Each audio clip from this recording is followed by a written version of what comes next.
Every time grass is cut or weeds are removed from the garden, most of that material gets thrown away without a second thought. But those piles of green waste can actually become one of the most useful resources for improving soil and feeding plants naturally. In this video, we'll use these everyday garden leftovers to create healthier soil, best natural fertilizer, and support stronger plant growth with almost no extra cost. Method number 1. This method turns ordinary lawn clippings and weeds into a powerful homemade liquid fertilizer that boosts plant growth and improves soil biology naturally. Start by filling a large bucket or container with freshly cut grass clippings, soft weeds, or a mixture of both. Add around 10 liters of water so the organic material is fully submerged. To strengthen the mixture further, add a small amount of fully decomposed manure, which introduces beneficial microbes and extra nutrients into the fertilizer.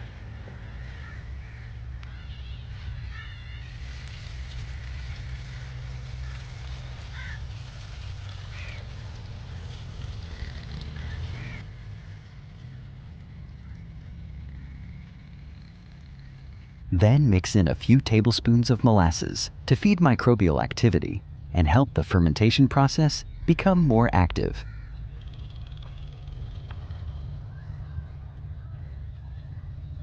Stir everything properly.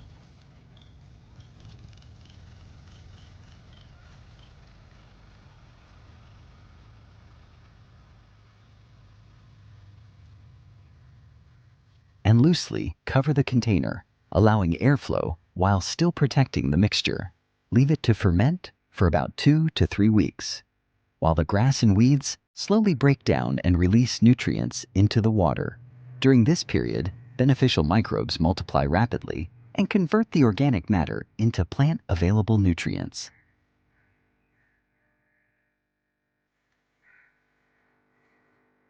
Once fermentation is complete, the liquid becomes a dark concentrated fertilizer rich in nitrogen and organic compounds.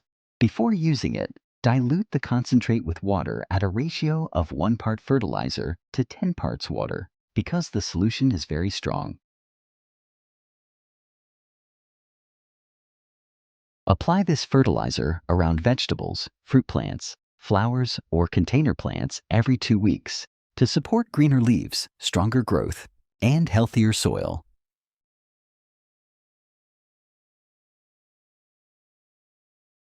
Plants respond quickly because the nutrients are already dissolved and easily absorbed by the roots.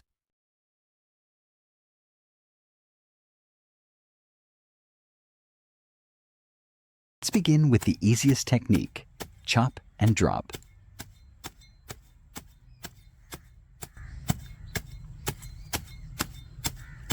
This method is exactly what it sounds like.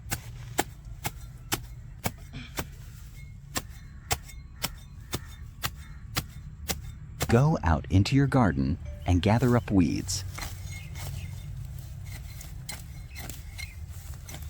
Either by hand or using a weeding tool.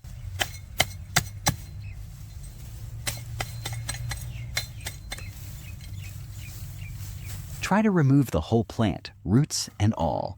The more complete the weed, the more nutrients you're recovering.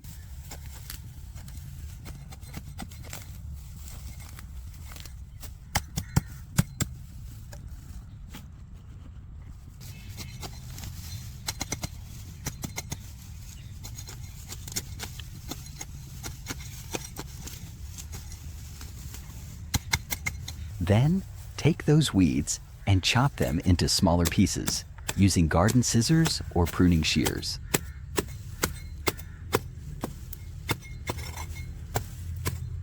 Finally, just drop them right back onto the soil surface where they came from.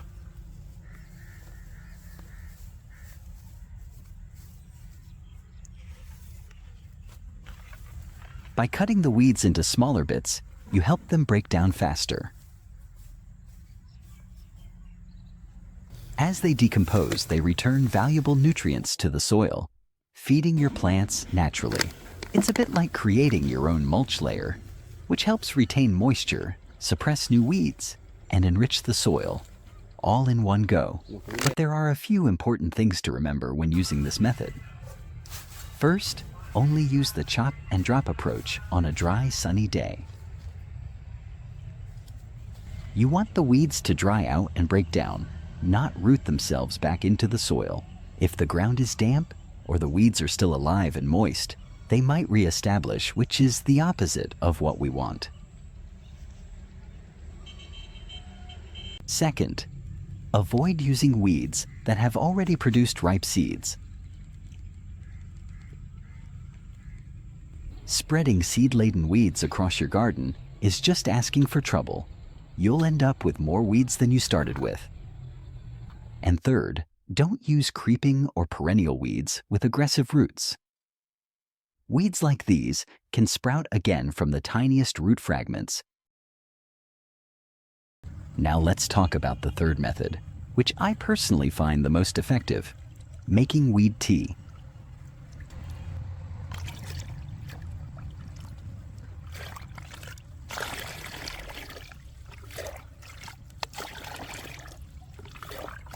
This is a liquid fertilizer made by steeping chopped weeds in water. The result is a rich, dark brew full of nutrients your plants will soak up eagerly.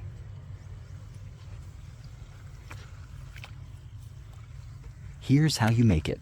Start by gathering a good variety of weeds.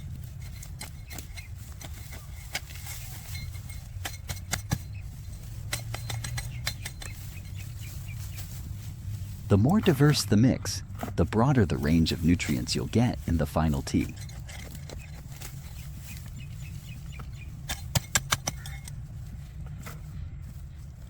Cut them into smaller pieces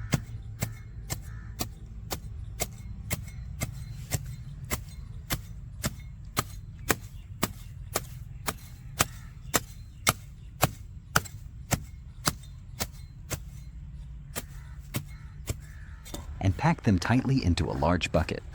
A 5-gallon bucket works perfectly for this.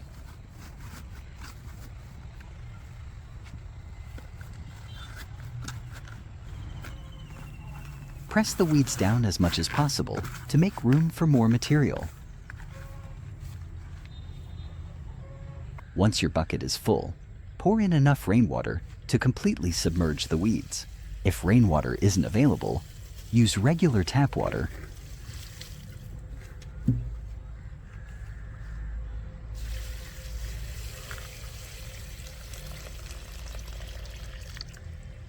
But let it sit out overnight first.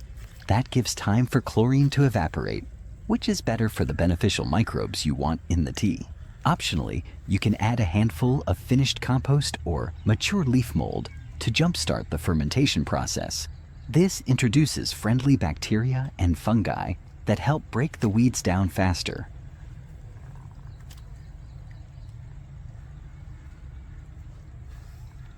Cover the bucket loosely with a lid or cloth, just enough to keep bugs out while allowing gases to escape.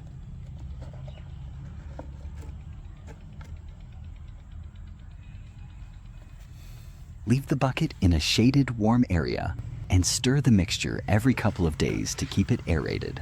After about 1 to 2 weeks, you'll notice the water turns a dark brown and may have a strong, earthy smell.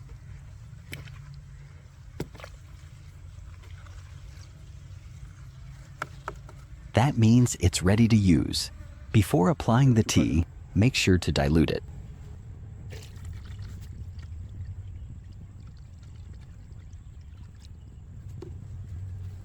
Mix 1 part weed tea with 10 parts water.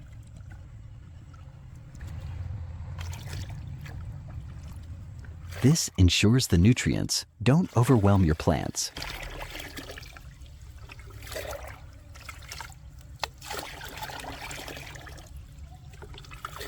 Pour this diluted solution around the base of your plants, where the roots can absorb it directly.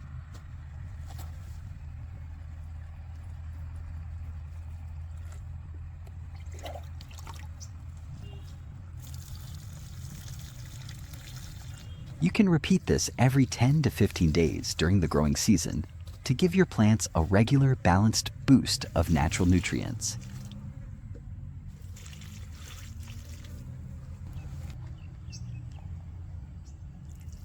Weed tea helps strengthen your plants, encourages lush growth, and even improves resistance to certain pests and diseases. And best of all, it's 100% organic and free.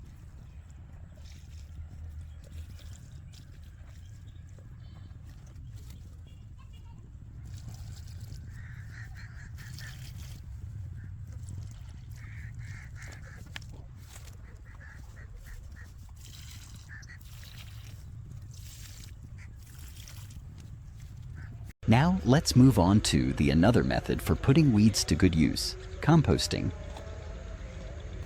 Weeds can make an excellent addition to your compost pile or compost bin, especially when they're young, green, and fresh.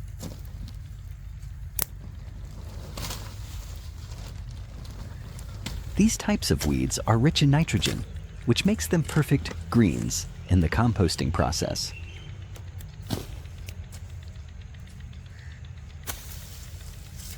When you combine them with browns like dried leaves, paper, sawdust, or cardboard, you're creating the ideal environment for decomposition.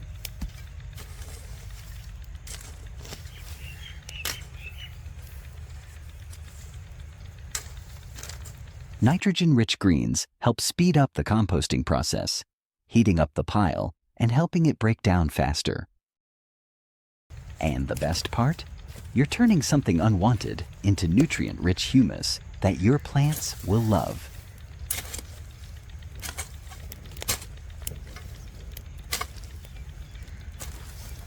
Just as with chop and drop, there are some precautions.